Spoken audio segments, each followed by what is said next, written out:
Alors les premiers collages consistent à occuper l'espace par des papiers collés, des papiers imprimés, où le liseré aléatoire des papiers déchirés va former des lignes qui vont conduire le regard dans l'espace du tableau, avec le contrepoint des parties plus saturées, plus sombres, plus fermes aussi, qui vont créer une dynamique intéressante pour occuper cet espace.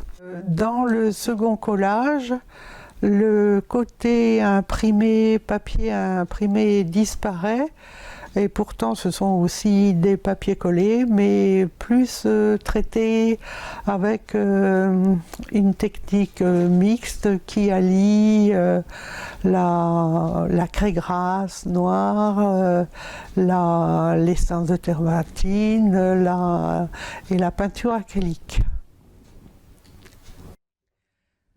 Il s'agit encore dans ce tableau d'occuper l'espace par des formes plus structurées, en même temps en utilisant l'aléatoire également pour circuler dans le tableau. Les papiers collés, les papiers de magazine présentent souvent des écritures. Là, je m'en sers un petit peu comme armature de l'architecture du tableau. Le collage a aussi ses côtés ludiques, mis en valeur par certains peintres surréalistes, qui est la proximité de représentations qui n'ont rien à voir ensemble et qui peuvent aboutir soit à donner des effets poétiques ou humoristiques. Alors si on examine bien ce tableau, le singe qui consulte un magazine de mode, la plume de l'Indien qui rabat le caquet, si on peut dire, de la représentation d'un personnage important, enfin bon, tout ça peut concourir à donner une impression amusante. Bon, c'est un jeu qu'on peut se permettre avec le collage aussi.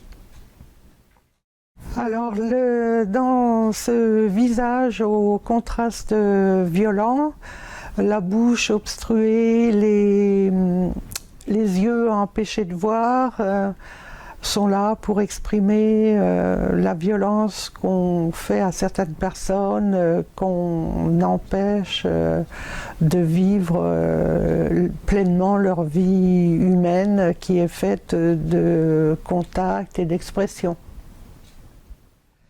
L'intervention du collage dans un paysage plus traditionnel m'a amené à découvrir qu'on pouvait faire fonctionner ensemble ces deux techniques très différentes qui s'enrichissent mutuellement. Le collage peut mener jusqu'au décollage dans la mesure où les papiers qui ont été collés sur la surface du support vont disparaître et laisser place à leurs traces. On a un fond et des formes plus claires qui sont sur un même plan. Comment donner de la profondeur à cet espace ?